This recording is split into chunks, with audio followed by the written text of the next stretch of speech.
विचारधारेवर आपलं जीवन जगायचंय आणि आपलं जीवन एक समृद्ध करून घ्यायचं. याच्या पलीकडे आपल्याला काहीच नाही. धर्म आम्हाला चांगलं वागायला शिकवतो, धर्म आम्हाला चांगलं बोलायला शिकवतो, धर्म आम्हाला चांगलं जगायला शिकवतो, धर्म आम्हाला चांगलं चालायला शिकवतो. प्रत्येक गोष्ट धर्माच्या अनुषंगाने म्हणजे चांगल्या अनुषंगाने विचार करायची असते. प्रत्येक गोष्ट आपण काय विचार करतो ना हे फार महत्वाचं असतं बरं का. आपण ज्यावेळी चांगला विचार करतो ना त्यावेळी आपलं चांगलं होतं. म्हणजेच काय, आपण ज्यावेळी धर्माच्या अनुषंगाने, इथे मी आता जे काही सगळं बोलतोय ना, धर्म म्हणजे चांगलं, धर्म म्हणजेच उत्तम, या अनुषंगाने मी बोलतोय. आम्ही हिंदू म्हणून जन्माला आलो या गोष्टीचा आम्हाला खूप अभिमान आहे. आम्ही छत्रपतींच्या राज्यामध्ये जन्माला आलो याही गोष्टीचा आम्हाला फार अभिमान आहे. आम्ही जिजाबाईंच्या संस्कारामध्ये असलेल्या छत्रपतींच्या विचारांवर आम्ही आमचं जीवन जगणार आहोत हेही आम्हाला मान्य आहे. हेही आमच्यासाठी खूप उत्तम आहे. म्हणून आम्ही धर्माने जगत असताना आम्ही चांगले कसे जगणार याचाच आपण विचार करायचा. आणि आपला हा धर्मच आपल्याला चांगलं सांगतो. आपला धर्मच आपल्याला कसं जगायचं, लोकांशी वागायचं कसं, हेच फक्त आपला धर्म सांगतो. आज प्रत्येक दिवसाला आपल्याला आनंद आहे, फक्त तो आपल्याला शोधता आला पाहिजे. आपल्या धर्माने आपल्या हिंदू धर्माने आपल्याला प्रत्येक दिवसाला माणसाशी चांगलं वागून आनंद कसा घ्यायचा, जीवनाचा आनंद कसा घ्यायचा, हे जर कोणी सांगितलं असेल तर ते फक्त हिंदू धर्मानेच सांगितलं असेल. आज आपल्या मनामध्ये कुणाशी वाईट वागण्याची इच्छा कधीच होत नाही. छत्रपतींच्या मनामध्ये देखील वाईट वागण्याची इच्छा नव्हती किंवा शत्रूशी युद्ध करून त्याला संपवण्याची. परंतु ज्यावेळी धर्मावर ज्यावेळेस येतं ना त्यावेळेस मात्र आपण आपलं डोकं मन शांत ठेवून अधर्माचा कसा नाश करता येईल आणि धर्माचा कसा विजय करता येईल. आता चैत्र महिना सुरू होतोय पहा बरं का. आता गुरुवारी प्रथम आहे, 8 दिवसांनी नवमी येणार आहे, प्रभू श्री रामचंद्रांचा जन्मोत्सव.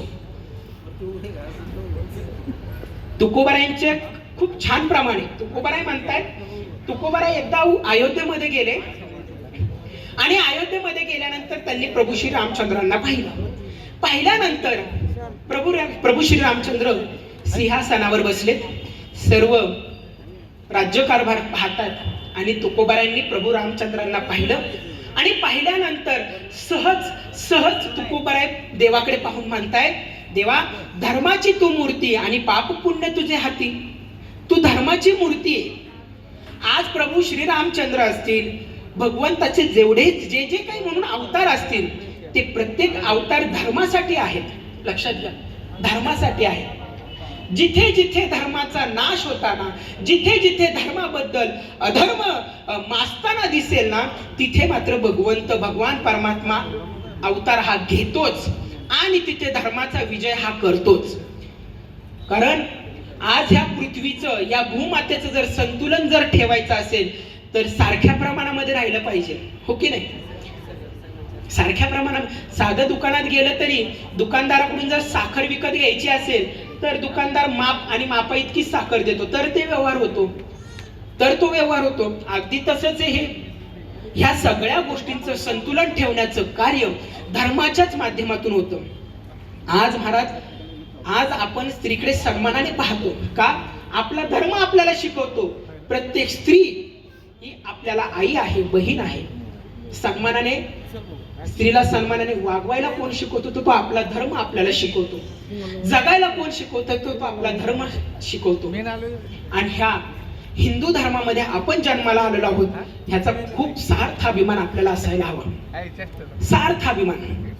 आज आपल्या हिंदू धर्माच्या अनुषंगाने जर आपण आपला स्वतःचा जर विचार केला ना महाराज, तर प्रत्येक ठिकाणी विचार करताना पहा, ज्यावेळी आपलं शरीर जे भगवंताने आपल्याला दिले या शरीराच्या अनुषंगाने आता विचार करा. काय विचार करायचं पहा. आता आपल्या पाठीवर जे आपला मणका आहे त्या मणक्यावर काय आहेत, 8 चक्र आहेत, हो की नाही. या 8 चक्राच्या अनुषंगाने आपण आपल्या धर्माचं काम करतो. आणि इथे जे आहे, जे कपाळाला आपण, आपलं जे कपाळ आहे हे 2 भुवयांच्या मध्ये जी जागा आहे ज्याला आपण कपाळ म्हणतो, ती जागा खूप पवित्र आहे बरं का. ती जागा खूप पवित्र आहे. तुम्ही म्हणसाल कसं काय? आपल्या हिंदू धर्मामध्ये स्त्रीला जर कुंकू लावायला जर सांगितलं असेल तर ते कुठे लावायला सांगितलं? कपाळावर, 2 भुवयांच्या मध्ये. आपल्या हिंदू धर्मामध्ये आपल्याला गंध लावायला शिकवलं आहे हिंदू धर्माने. का? कारण या देहाचं पण पूजन झालं पाहिजे ना. भगवंताने जो देह दिला तो काही आम्हाला आशा कशासाठी दिलेला नाही. हा देह भगवंताच्या ह्या देहासाठी खूप लाख लाख उपकार बरं का. आणि मग भगवान परमात्म्याचं या देहाच्या अनुषंगाने आपण चांगलं काम करणार आहे. लक्षात घ्या, देहाच्या अनुषंगाने आपण चांगलं काम करणार आहे. मग देहाचं पूजन नको व्हायला. आपल्या शरीरामध्ये काही गोष्टी इतक्या सुंदर आहेत ना ज्या आपल्याला कधी या गोष्टींचा विचारच आपण करू शकत नाही. आपल्या हिंदू धर्मामध्ये जर टक्कल केला असेल तर आपल्याला शेंडी ठेवली जाते. त्याचं कारण आहे महाराज. माझ्याकडे फार वेळ नाहीये पण मी थोडं धावतं घेणार आहे. प्रत्येक गोष्टीकडे आपण पहा.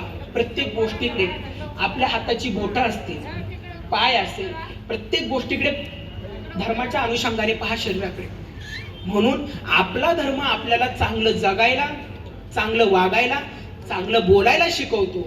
म्हणून जाता जाता या अनुषंगाने एकच सांगेल, माणसाने आपण प्रत्येक माणसाशी आपण माणसाप्रमाणे वागलं पाहिजे.